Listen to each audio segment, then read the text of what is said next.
At the end of this video, we'll take a look at Mad Ramp's innovative pivoting ramp system, the safer, easier way to transport your ATVs and snowmobiles. Stick around. Before we get started, I'd like to give a quick shout out to some of our friends. The Eastern Snowmobile Racing Hall of Fame. Search for them on Facebook. Central Minnesota Pond Racing. Search for them on Facebook. The historic Lancaster Motel for the ultimate Eastern trail riding adventure. Crane's Snowmobile Museum at 172 Main Street in Lancaster, New Hampshire. The Vintage Snowmobile Club of America Quarterly Magazine. The Bridge Street Garage Racing Team, the house racing team of the Vintage Snowmobile Podcast. The New Hampshire Snowmobile Museum at Bear Brook State Park in Allenstown, New Hampshire. And lastly, if you decide to advertise with the Vintage Snowmobile Podcast, this could be your advertising message.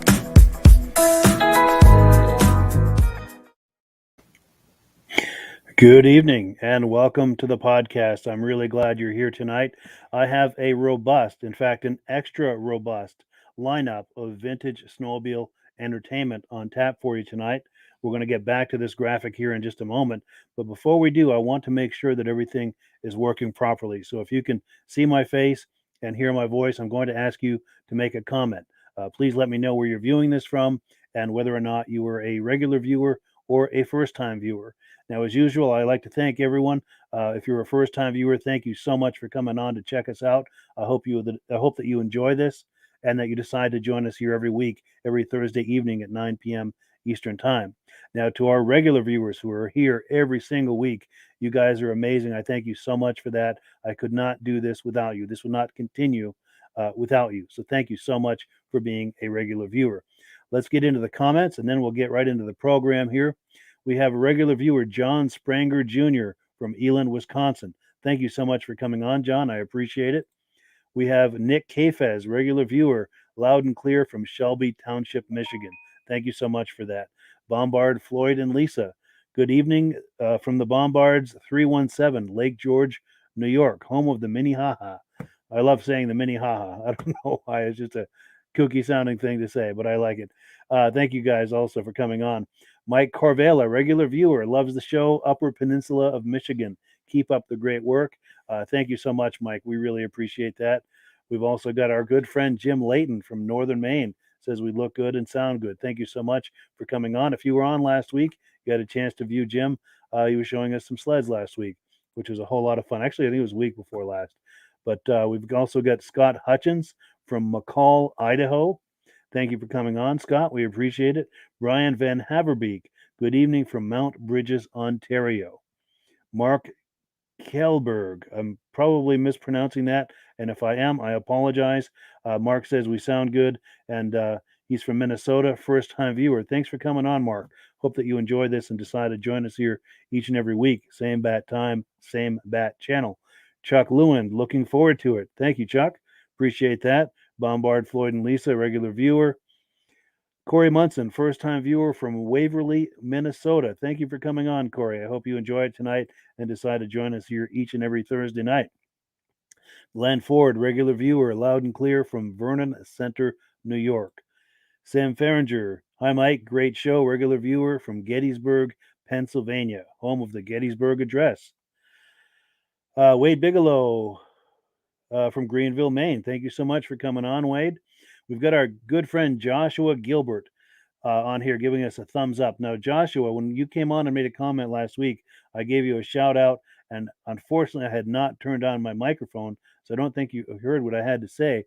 I'd like to talk to you behind the scenes via email about coming on a future podcast to tell us about your upcoming racing plans. Joshua is out west. I think he's in Idaho, if memory serves me correctly, and he does some racing. We would love to have him on sometime with updates periodically throughout the race season, and also to let us know about some of his plans. So if you like the sound of that, Joshua, please send me an email behind the scenes, and we'll chat about that and make it happen. A couple of quick more comments, and we're going to get right into the program here. This is try it again. This is an embarrassment of riches to have so many comments coming in. I really appreciate it. John Graber from Clear Lake, Minnesota. How you doing, John? Pete Leduc enjoys the show when he gets to it. From Sudbury, Ontario, Canada. He rides a 74 Raider Hawk 440 twin tracker. Pete, love to have you on for some show and tell with that at some point. In fact, if you are near it and have lights on it, I'd like to have you on later in the program, and we're going to talk about that in just a moment. But we're going to take one more comment, and then I'll tell you what I mean by that. I'm trying to tease you here with some exciting things that are. We're going to try and experiment tonight. But before we do, let's take this last comment, and we'll get right into that. Brian Whitney, good evening, first-time viewer from Thunder Bay, Ontario, Canada. That's what that thundering sound is that I could hear. Anyway, I'm good at horrible jokes, but yes, thank you, Brian, for coming on. We appreciate it. And I hope that you decide to join us here every week. Now, what was I teasing you with a moment ago? This is what we have on tap tonight. As you can see, we've got 9 items. We have a full slate of entertainment on tap for you, but I'd like to draw your attention to item number 4. We're going to be going live in a few minutes, maybe 10 or 15 minutes from now, and I'm going to try an open line experiment. It is a chance for you to join us live for some show and tell. In a few minutes, I'm going to show a few videos first because I want you to think about this before you decide to join me, and I'll explain why. I'm going to give you the opportunity to come on for some live show and tell. I'm going to put a link in the comments after the first video, so you can come on with your cell phone. Now, there's a few guidelines. This is why I want you to think about this first. I want you to have something for show and tell, something to show us, maybe a snowmobile or some trophies or some vintage clothing or accessories, something to bring on for show and tell, something that we can tangibly look at. A few things you're going to have. You're going to have a cell phone, and you have to hold it horizontally like this for a wide shot. Then there's the obvious stuff: no nudity, no profanity, keep it clean, and keep it on the topic of vintage snowmobiles. And we're going to go till about 9:40.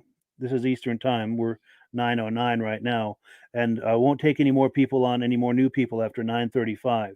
And depending on whether I get a lot of people who've checked in who want to do some show and tell, I may ask you to keep it short. If we're only getting 1 or 2, I may ask you to kind of draw it out or just shoot for that. Now, this is an experiment we're trying tonight. This could go horribly wrong, or it could be an incredible amount of fun. It's something we do on a regular basis, and a great way for us to all share and hold a mirror up to this vintage snowmobile hobby that we all love so much, and just see in real time what people are doing, what people are interested in. The other thing I was going to add is if you've got a snowmobile for sale, that's okay too. It's okay if you're selling something. as long as it's related to vintage snowmobiles. If you're trying to sell a wearing blender, well, next. um, so the other thing too is if you're having trouble getting on, and I'll give you an example with your cell phone. You're going to be looking at yourself in your screen, and if you scroll down like this, you'll see a gear icon come up, and that'll allow you to adjust the camera, so you can switch it. So you're now using this camera on your cell phone, so you can do show and tell, and you'll still be able to see the program in your monitor. So if you're having trouble with that, this is where I'm going with this. If you're having trouble with that, it's okay. I may have to move on to the next person just to keep the show moving. But if we found ourselves in that situation, send me an email. In fact, I'll pop the email on the screen and we'll figure it out. So the next time I do this, we can do a little test beforehand to make sure that you can come on. So if I ask you, if I say, well, we have to move on, I'm not trying to be mean. I just need to keep the show moving. And I appreciate your understanding with that. But I think I've said everything I need to about that. Let's look at a couple of videos. So if you're thinking about doing this, try to go, if you've got a man cave with sleds in it, try to get where you're going to be for that so you can be ready for this after a couple of videos. Because after video number 2, at the end of video number 2, between 2 and 3, I'm going to post the link, the invitation link for you to click on, so that during the video number 3, I hopefully will have a couple of people lined up for some show and tell. Like I said, this is an experiment. This is the first time doing this. I'm sure there are going to be bugs to worked out, but if we can get this, I'd like to do it on a regular basis, and I think this is something that we could all enjoy, so we can all see what other people are doing in this hobby in real time. We can see what's going on in somebody's garage who's got some sleds. If you're outside under the floodlights in front of your house or in back of your house, we can see what's going on. Another thing that would be really cool as we get snow on the ground. We don't have snow here, but if you have snow, or as we get further in the season, if you've got family members riding around on the vintage snowmobiles on the back 40, and you're there with the camera watching that, and they're coming up right in front of the camera going by, that would be absolutely amazing. The possibilities with this are endless. So I'm game for experimenting with this, even if there are bugs to work out. I think this could be a hell of a lot of fun, pardon my français, that we can, it's just a great way to enjoy this hobby. So without further ado, let's get into our first video. This is a quick video, but this is some footage that Valdi Stephanson sent me a few years ago. And one of the things I'm going to ask you as you're viewing this is to guess what sled this is that he's riding. I'm about 85% sure I think I know what this sled is, as far as the brand at least, but I'm not 100% positive. So I want you guys to weigh in with what you think this sled is. And when we come back, we'll take a few comments and then get into the next video, and then we'll start setting up for the live open line program that I've been talking about. So let's take a look at this video from Valdi Stephanson.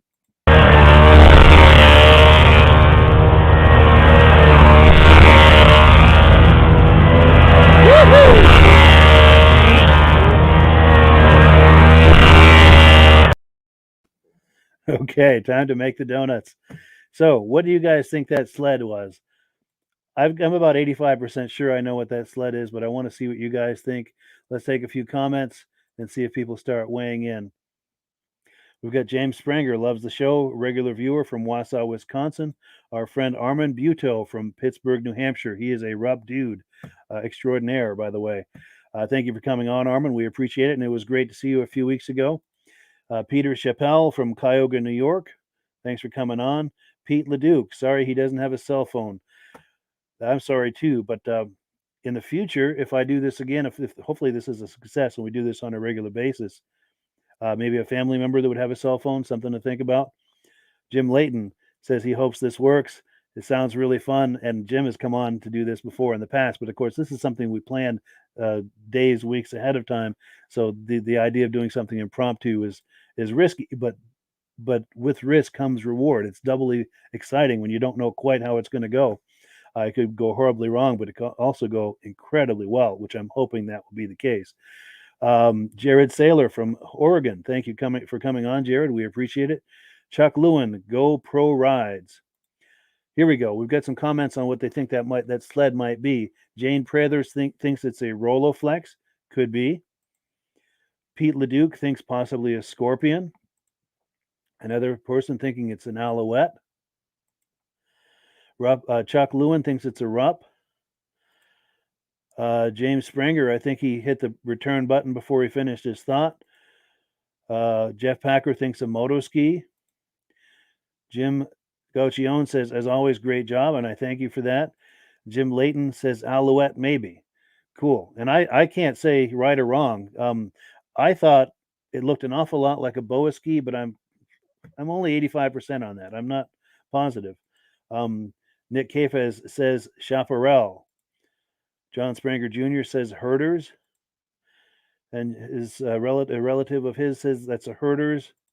John Graber says keeps getting interrupted on his end. Possibly he has bad service. And I apologize for that, John. Hopefully you're able to get that straightened out. So with the Sprangers, are you guys 100% on that? Or where are you on that? Are you guys 100%? Can we confirm that was a Herders, or are we still not sure on that? While we are thinking about that, let's look at the next video. Now, this next video is some footage I took a few years ago. I think it was 2019 at the Vintage Snowmobile Show in Allenstown, New Hampshire at Bear Brook State Park. Now, as you've seen from a lot of the footage that I put on this podcast, I like to go to these vintage snowmobile shows, pardon me, and I like to interview the exhibitors, ask them questions about their sleds, get them to talk up their sleds, and I like to get as much footage of that as I can. But very often there's a sled I'm really interested in finding someone to talk about that sled, but the owner is off checking out other things, and from time to time I just can't get to all of the sleds to find the owner and to have them talk up the sleds. And also this was a show and swap. There are a lot of swap sleds you're about to see, and sometimes too people just aren't comfortable talking things up, and I never push it. But a lot of times they're happy with me just filming the sled or talking off on the side or whatever. But here's just some random footage from that show. Let's take a look at that random footage from the Allenstown, New Hampshire Vintage Snowmobile Show and Swap at Bear Brook State Park 2019.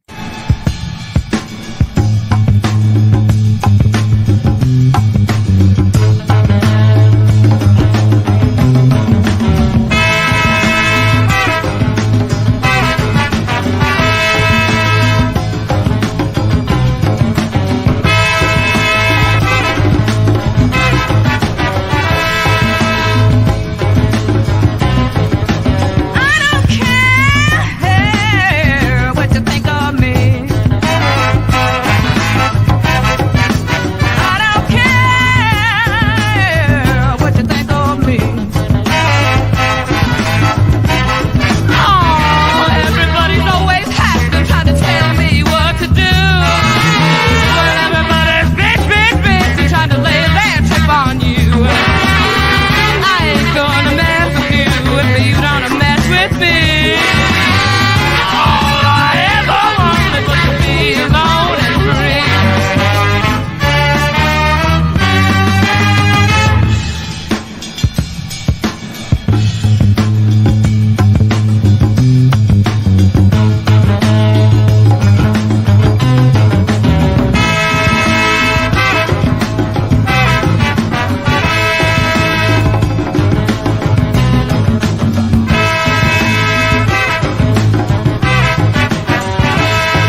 Yeah, so that's from 2019, the Allenstown Vintage Snowmobile Show at Bear Brook State Park, not too far from Manchester. And I don't know if I said this as well as I would have liked to when I was setting up that clip. Um, those are the clips that I took, the video footage that I took of people who weren't available to talk up their sleds or weren't comfortable talking up their sleds. So I just kind of put that into a compilation there with some music under it, so we can still enjoy it. And I had plenty of interviews too with people who were willing to talk up their sleds. But now we're getting to the moment of truth here. Let's take a few comments here, and then I'm going to post that. We got people saying hello. I'm sorry, I'm trying to click and talk at the same time and doing a horrible job of both. In just a moment, I'm going to post that invitation link for people to come on here with their cell phone for some show and tell. And I'm going to go over the guidelines one more time as I'm doing that. Mike Carvella says it's a moto ski. James Springer says 100% that is a herder. And I thank you so much for confirming what that was. I appreciate that. And Wade Bigelow is commenting. I'm not sure who was commenting. Maybe somebody in that video. I'm not sure. Hopefully not me, because you can't see it. All right, so I am posting right this second a link in the comments. And this is an invitation for you to come on if you can meet certain criteria. Number one, we've got to keep it clean, no nudity, no profanity. You've got to hold your cell phone horizontally like this for a wide shot.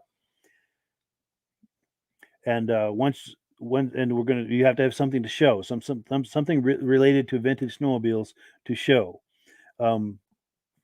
Now, once you get on, it's going to take you into a holding area while I'm playing this next video. While you're in that holding area, this is just a black screen, but you want to scroll like this, and you'll see a little gear icon in the middle of your screen. You click on that, it says camera, and that will allow you to change the camera from the camera that faces this way to the camera that faces this way. And you want to be able to get to know that. Switch it back and forth while you're waiting, so you're comfortable with that, because we want to see your face, of course, when you first come on, and then you're going to switch it to show us whatever it is you're going to show us. So while we're waiting for people to come on with their cell phones and clicking that link and getting that worked out, we're going to watch one more video. This is a video sent to me a while back from a friend of mine, John Sherris. He does the Truck Lover YouTube channel. And he went to a meet, I think in 2018, where they've got Model T snowmobiles. This is like you saw on that Christmas special. Santa Claus is Coming to Town, the Model T with the tracks on the back and the skis in the front. There's a whole club in New Hampshire that celebrates this kind of stuff. Let's take a look. And on the other side, pardon me, on the other side, we're going to see if we can do some show and tell. And hopefully we got a few people trying to get on here with their cell phones. Hi, Truck Lover here. Today is Sunday, February 4th, 2018, and I'm in Milton, New Hampshire for the annual meet of the Model T Ford Snowmobile Club. They've got a pretty nice spot up here. They got a nice big lake to run around on and whatnot, and I've grabbed a couple of rides already and looked at a bunch of the machines, so come with me, we'll check them all over. If you enjoy the video, please hit the like button, and if you'd like to subscribe, if you'd like to subscribe to my channel, hit the picture of me sitting in front of the boiler of a Lombard steam-powered log hauler that you'll find in the end credits. And as always, thanks for watching.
So thank you so much to John Sherish. In fact, we give a big shout out to John Sherish for sharing that information with us. We really appreciate it.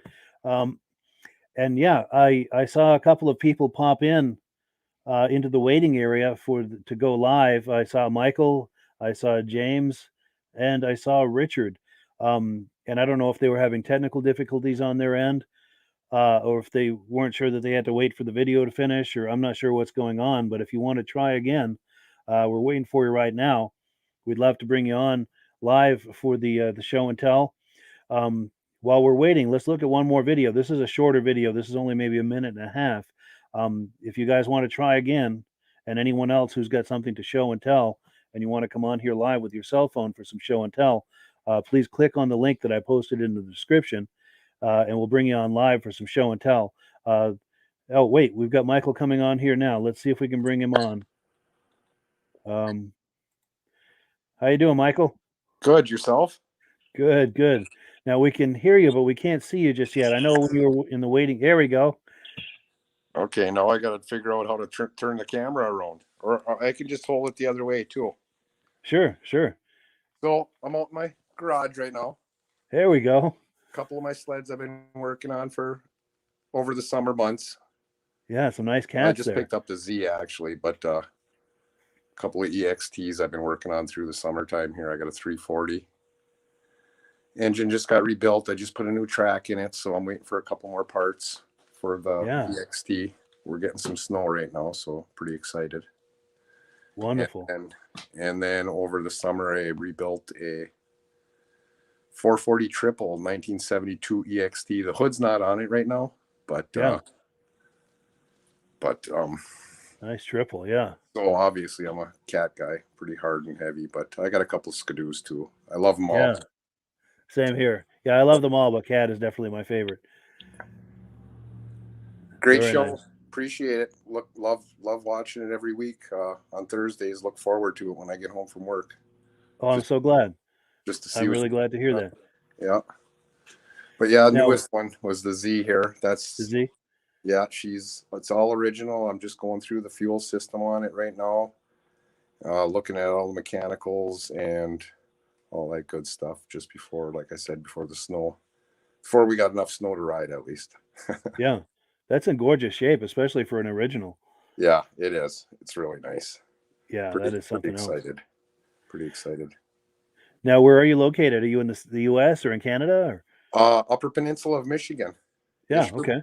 Ishpeming, Michigan. So that's up by Marquette. Yeah, nice. Up by Lake Superior.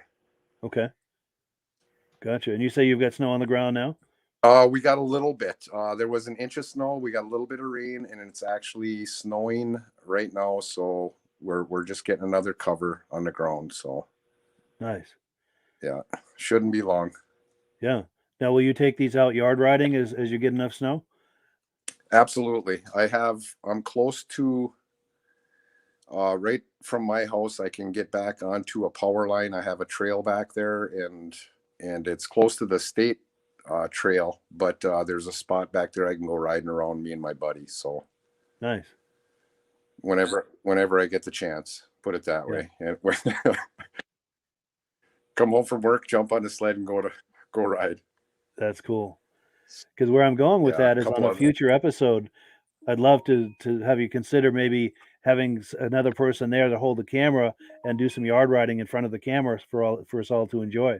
Is that something to think Absolutely. about? Absolutely. That would be a blast, and I'd like to put that seed in everyone else's mind as well, because I'd love for us to be able to do that kind of thing live and in real time on this podcast. By all means, I'd love to. Nice. Now, did you grow up with sleds? Is this did this start as during your childhood as far as this enthusiasm for vintage sleds? Yes, it did with my father. He as a youngster, I'm not sure how old I was, but I was probably 5-6 years old. I'm 56 years old right now. Yeah. He had some Articats as we grew up. So, yeah, I mean, as a kid, he took me riding, and it went from there. So it's That is awesome. Yeah, I mean, you kind of grow up with it, especially up in the UP, and we're all in the Midwest here where we get snow. So I mean, yeah, early to mid 70s, snowmobiling was on fire. Yes. And I'm only a year older than you. I'm 57, so I think we had a very similar experience growing up with that. And we had cats as well, and a lot of our neighbors did. And we had other brands, and they had other brands, but there was just something really special about the cats, especially during the early to mid 70s. Yes. And like I said, I got a couple One Eland, yeah. Yeah, I got an Eland too. I got a couple of them. There's another one over in the corner over there under the yellow cover. It's for my granddaughter when she gets big. She's 6 right now, so trying to get her on the sled. She'll ride with me, but she ain't ready to drive yet. So, but hopefully this year, we'll see. Nice. She has some good times waiting for her. Oh yeah, absolutely. Good. Wasn't there an ad campaign that said "Good times are coming on the cat"? Yes. Yeah. Little does she know. That is cool. And then what's that other covered sled? So that's a 440 LT gray right there.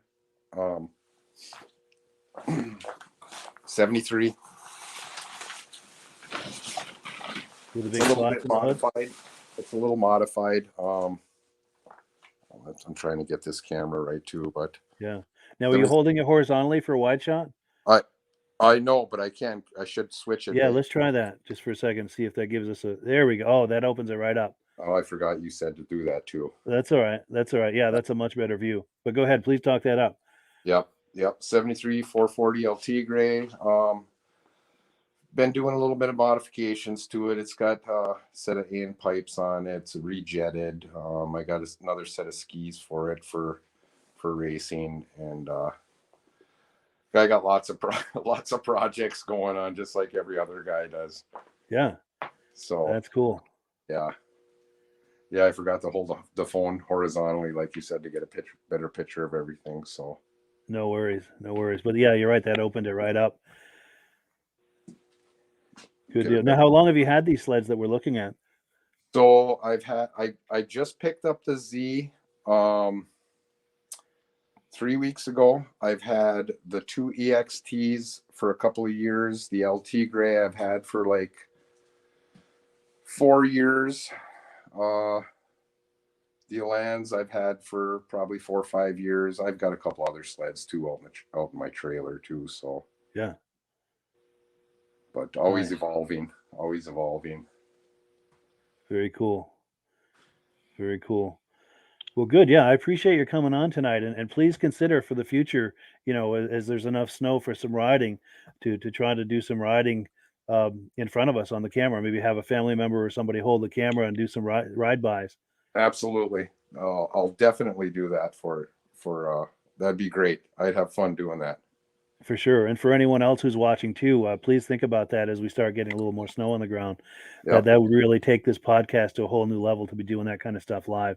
awesome. I'd be honored to be part of it. Wonderful. Yeah. And that's mutual as well. Honored to have you on, because without the viewers and people willing like yourself who are willing to come on like this, this podcast just it wouldn't go anywhere. It wouldn't be what it is. Awesome. I appreciate it. Thank you. Well, likewise.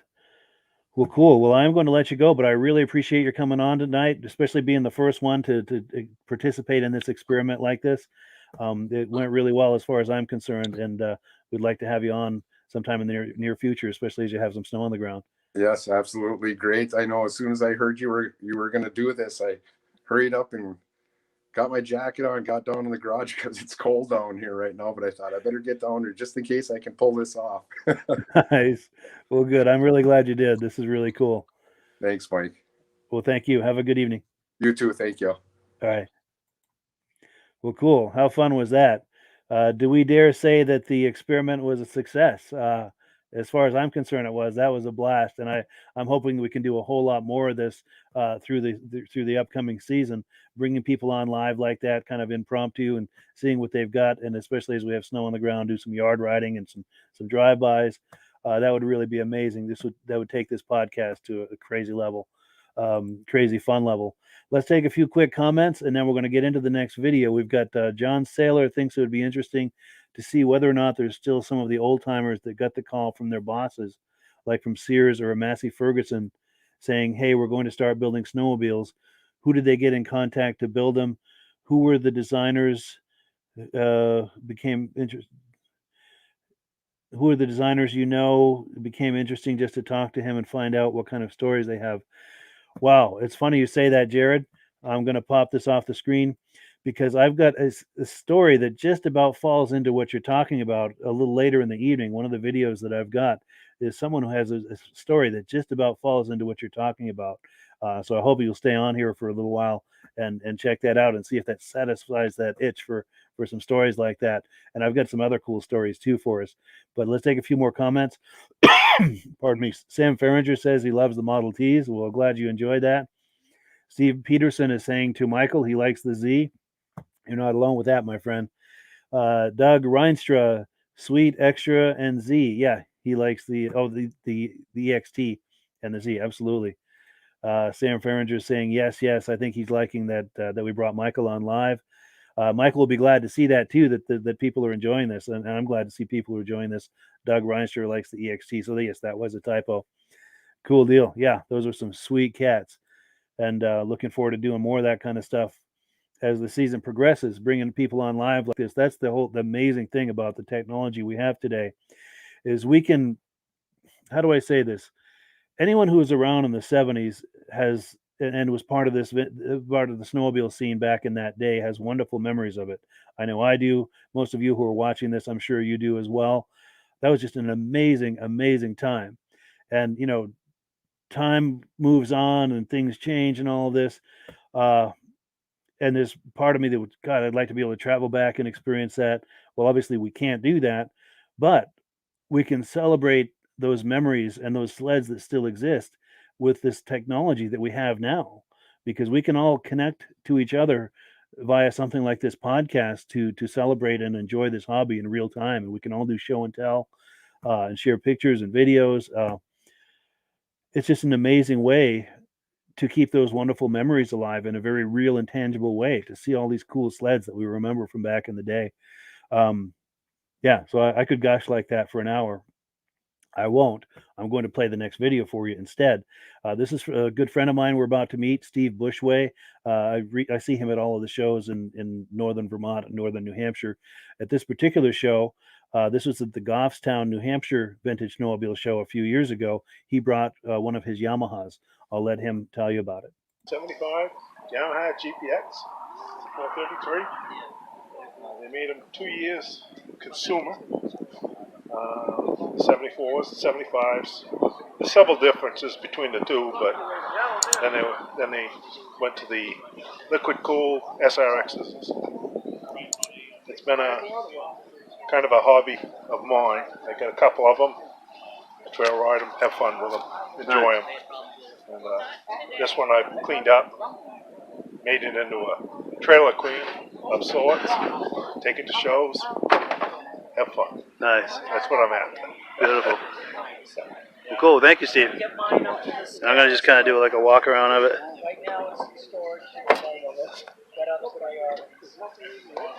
There we go. Come around this side. There we go. This is a better angle. You know, all the Hollywood stars always say, "Shoot me from my good side." You know.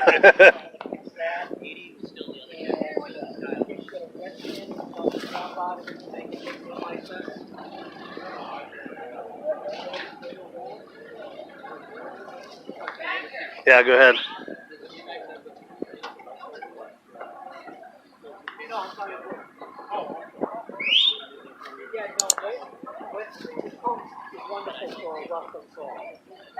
Yeah, I need to get this back, fix the crack.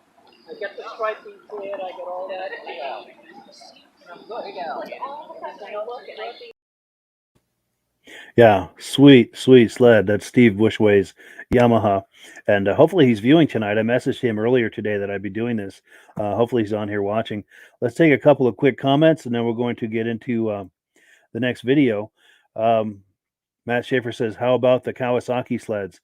Not sure what about them, but yeah, they are amazing, especially as we get into the late 70s and early 80s. The styling was fantastic on those sleds.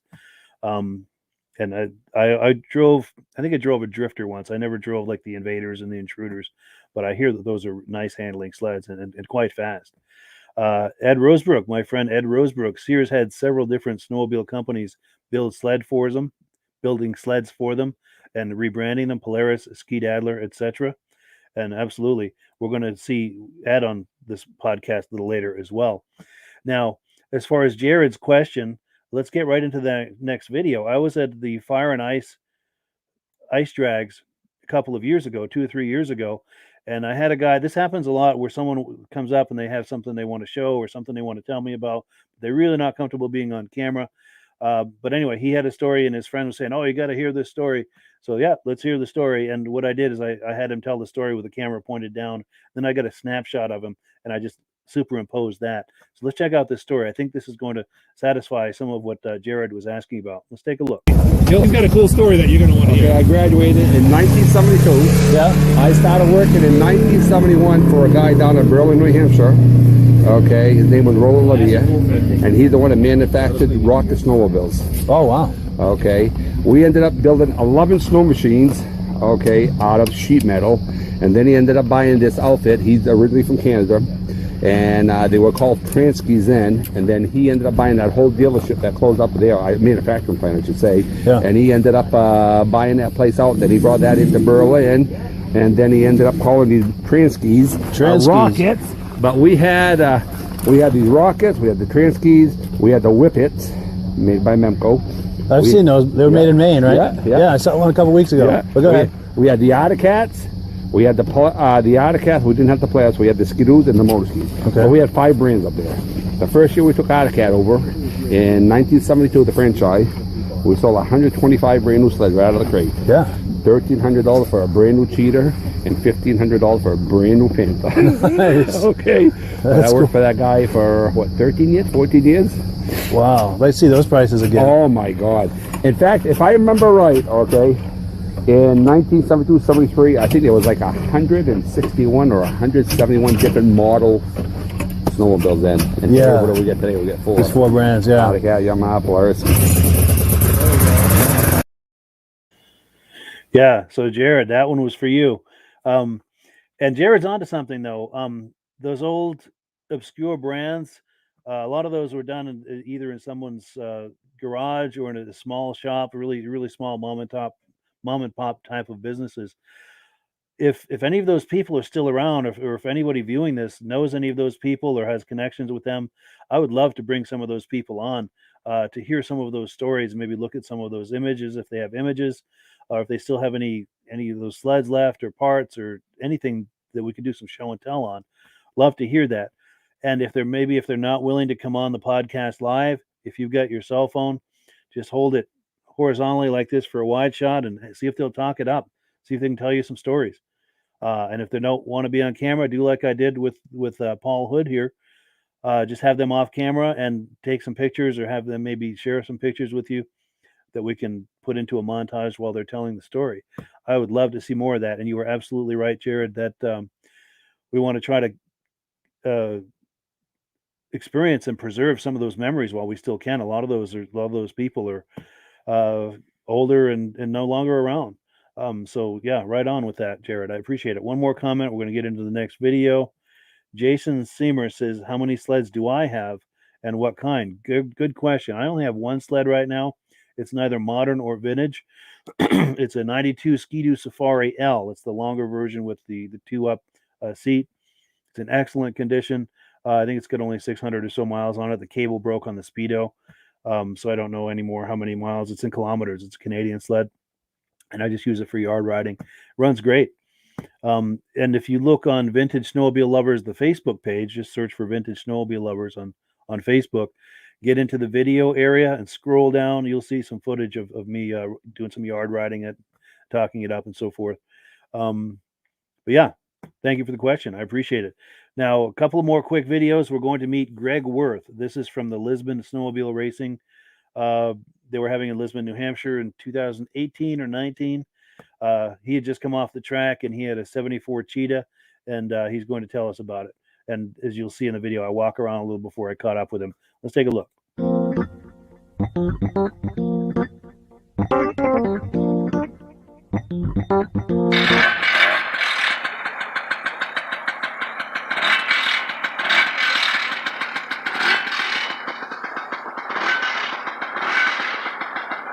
Nice cat. Is that a Cheetah?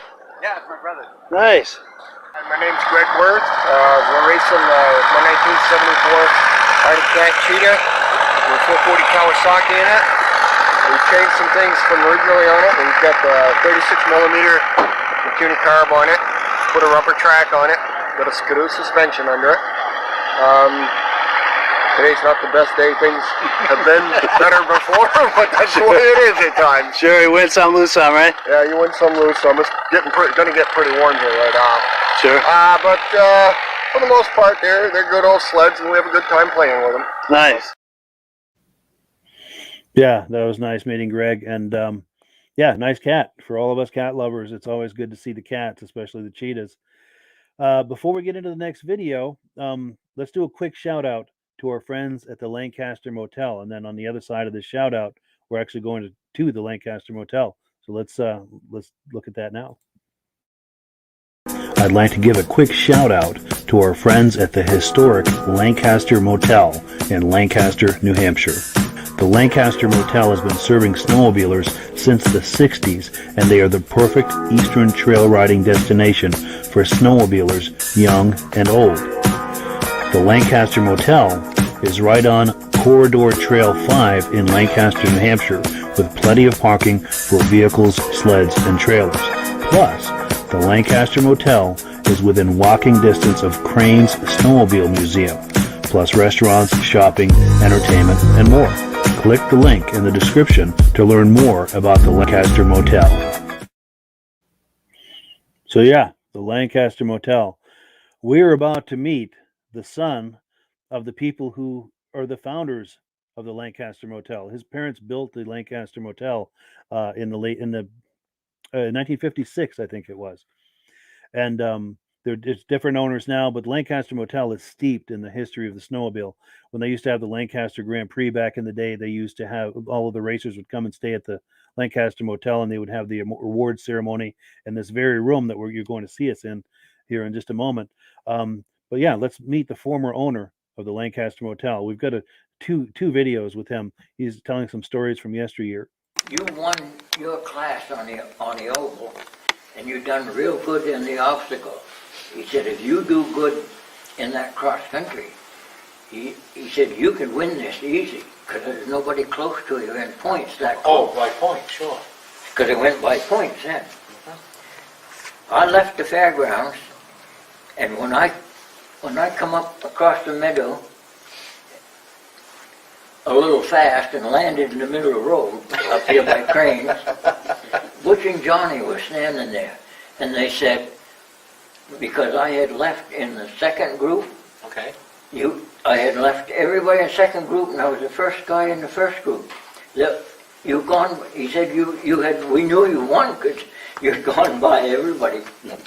I get up by Zhang's, Zhang's farm, and the kids were standing out there, and that sled made the goddamn this big bang, and I thought, what the hell was that? And it wouldn't start. So I said, well, must have blew a plug. By the time I got the plug changed, enough guys went by me before I get in to the gate to get back to the finish line.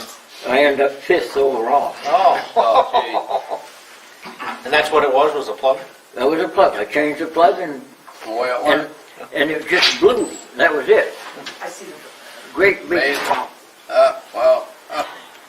And Fortin told me, Fortin would say when we were standing in the pit, he said, well, if you see me along the way, he said, stop and give me a ride. Coming up over the field up there up by Carter Farm. And he had missed the bank where you go thinking, he was off like this. I didn't stop to pick him up. I kept going. Oh, jeez. Was he mad? Huh? When he got back home, was he mad? Yeah, I don't remember. So how cool is it to hear those old stories of racing and riding from yesteryear, the glory days of the snowmobile, the 60s and the 70s. He was there in the heart of it, and he owned the Lancaster Motel at that time, catering to all those snowmobilers back then when snowmobiling was red hot. I've got another story with Tommy. Now, he's going to be talking to the same gentleman he was talking with before, but we're going to actually see them. We've got Ed Midge Rosebrook, as well as Shane Beatty. Now, Shane Beatty, if you were watching last week, we had Spencer Beatty on. He was with the Bridge Street Garage Racing Team. Well, this is Spencer's father, Shane. And Tom, that we were just talking to, is Shane's uncle. So there's all these connections with racing and snowmobiling and the Lancaster Motel. It all ties in together in a really cool way. But let's hear another story from Tom, or about Tom. Anyway, I was in the announcer's booth at the 2014 50th Grand Prix reunion, and they had the Elan class come out. And a gentleman quickly got in the lead, and he was driving that Elan about as smooth as anybody that I'd ever seen. A very, very smooth race. And the announcer, Neil Chapman, asked me who that was. And I said, that is Mr. Tom McLaughlin. And I says, Tom is 80 years old. Well, Neil and all the pieces. He said, seriously? He says, wait a minute. He says, I recognize that name. He says, didn't he run the motel? I says, he did. And I said, he used to race years ago. And I said, he did okay, but he never really did a lot of winning. But I said, apparently, he's matured. Because he was a half a lap ahead of the second place sled on a machine that Mark Belanger had built for him. And so he won that race at the 50th Grand Prix reunion. And he got his first Kilkenny Cup at 80 years old. Wow. And in 2015, Tom says, I'm going to go back. He says, I'm going to defend my title. And defend he did.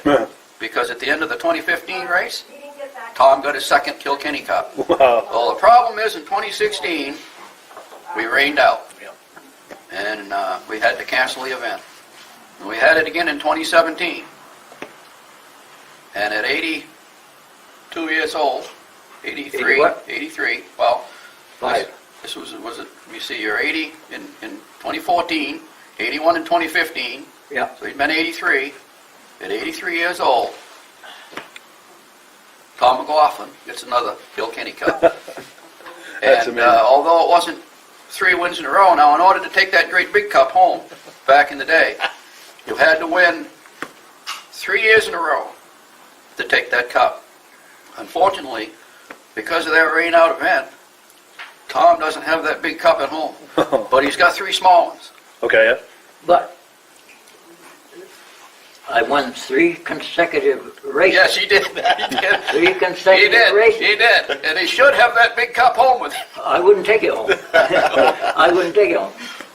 Well, the whole problem lies with Mr. Beatty here, because he pulled a vote one night at the Snowdrifters meeting that we vote that the Kilkenny Cup is no longer in play.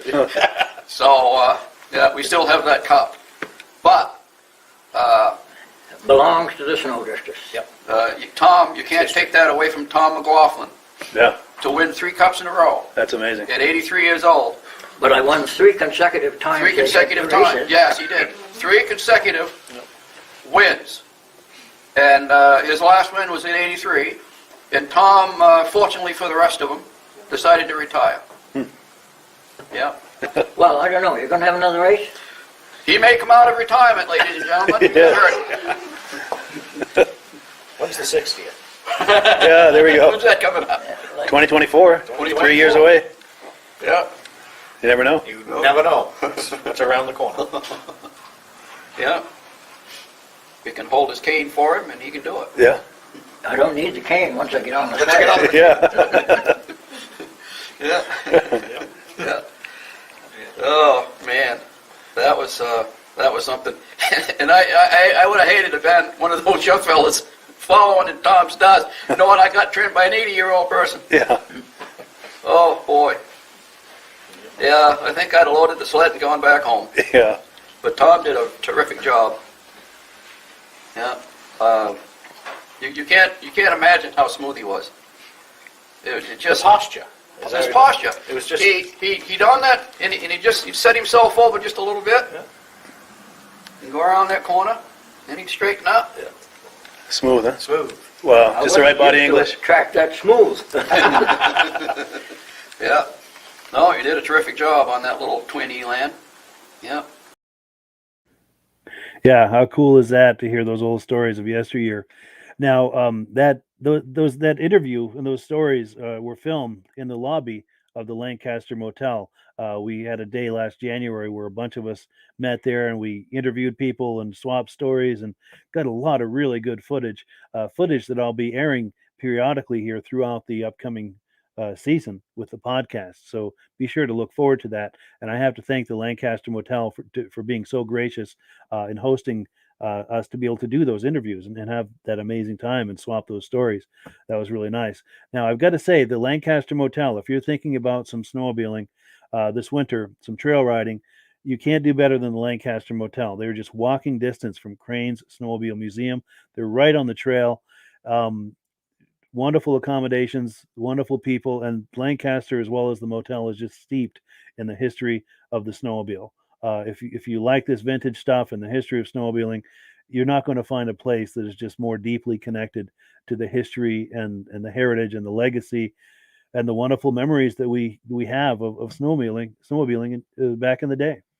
Now, the Lancaster Motel also has a great deal. Most people, of course, come up for a few days during the week or on a weekend or what have you. But for a lot of people who are maybe out-of-staters who want to come up and tow all their stuff, their sleds and their gear, tow it up once, leave everything there, and just drive back and forth on weekends or whenever they're able to, this can be your home away from home. This isn't for everyone, but for the right person, this can be an excellent situation. You're renting the room by the month or by the season, and you just leave all your gear there, your sleds, everything, and you just drive back and forth. So you're not having to tow every single time you come up there. It's a wonderful opportunity, and you can also rent by the night or by the week or whatever you need. But it's just a really nice option for the right person to be able to just have a home away from home in snowmobile country like that. And again, you're just walking distance from Crane Snowmobile Museum, restaurants, movies, shopping. You're right in the downtown, but you're also right on the trail, and you're steeped in this amazing history. And if you watched, I don't know if it was last week or the week before, but we had Ed on, Midge Rosebrook, and he was talking about the very building where those first Ski-Doo snowmobiles were imported into the U.S. The first Ski-Doo snowmobiles came into the U.S. through Lancaster.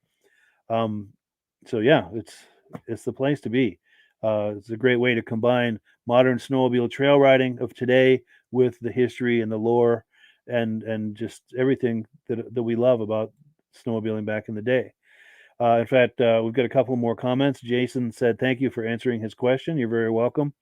And then Ed, who we were just talking to, you did catch it. Okay, he wanted to know how I made it appear as if we had two cameras going, which we did not, bouncing back and forth like that. Yeah, that's what I was hoping you would catch. That was just the same clip over and over again to make it look like a conversation and not just a one-sided thing instead of swinging the camera back and forth. Thank you for catching that. I really appreciate it. Yeah. Well, folks, that is all we have tonight. I thank you so much for tuning in. It's been a lot of fun. Thank you also to Michael for being the first person to come on here as an impromptu for a live experiment like that. That was wonderful, and I'd like to do more of that. Periodically, I'm going to open it up like that through the season so we can bring people on live. And if you've got something in mind, you want to do some yard riding, or you've got sleds you want to show me, send me an email behind the scenes, and we'll plan for it. Let me pop an email on the screen here. This is how to reach me. Just send me an email and say, hey, you're doing the live, the live thing, the open line thing this week. And if so, can we come on, or when can we come on, or just, email me, let me know what you've got in mind. We'll figure it out. We'll figure out the scheduling, and we can do a test behind the scenes to make sure it's going to work and everything. But that in my mind was a winner. I really enjoyed doing that. I hope you did as well. We've got a few last comments coming in.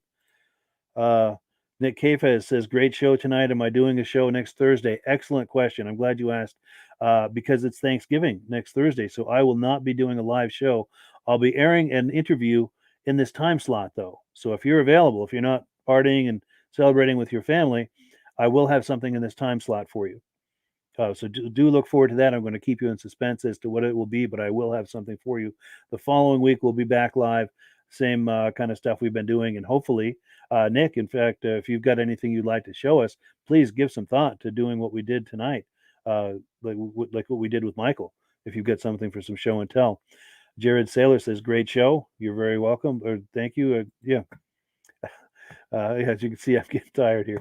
John Spranger Jr. says, awesome show tonight. I thank you so much for that. Doug says, great show. Thank you very much. Michael Carvela, thank you for having me on the show. Okay, so that was you. Okay. I wasn't sure what your last name was, but yeah, thank you, Michael Carvela, so much for coming on. That was an absolute blast. We look forward to doing it again. And yeah, let's wind down the program here, because once we pass the 10 o'clock hour here, I'm upstairs in a bedroom, and 10 o'clock is when people start coming up to go to bed. So I need to wind this down. But before we do, let's take one last, we'll give our friends at Mad Ramps the last word, but I will look forward to catching you guys on the other side. Have a wonderful Thanksgiving. We'll catch up with you guys the week after. But like I said, we're going to have something in this time slot. It's just going to be pre-recorded next Thursday. I hope you'll check it out. Yeah. Happy Thanksgiving, everyone. Catch you on the other side.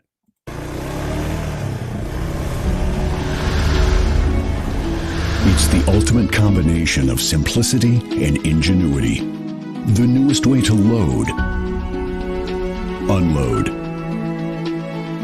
and transport your ATV or UTV. The Mad Ramps Pivoting Ramp System. Made in the USA and engineered for strength and durability. Maneuver through tight places and over rugged terrain with plenty of ground clearance. No licensing, no ongoing maintenance costs, and no storage hassles like trailers. Won't slip or move like conventional ramps. Free up more cargo space in the bed of your truck. Securely connects to your truck's receiver hitch. Easily extends for safe loading and unloading. Seamlessly retracts for highway and off-road travel. DOT approved in all 50 states and Canada. Quickly disconnects in under a minute. A unique space-saving storage system. The Mad Ramps Pivoting Ramp System. Go farther. Go faster. Go safer. When you order using the link in the description, I'll send you 3 free Vintage Snowmobile DVDs.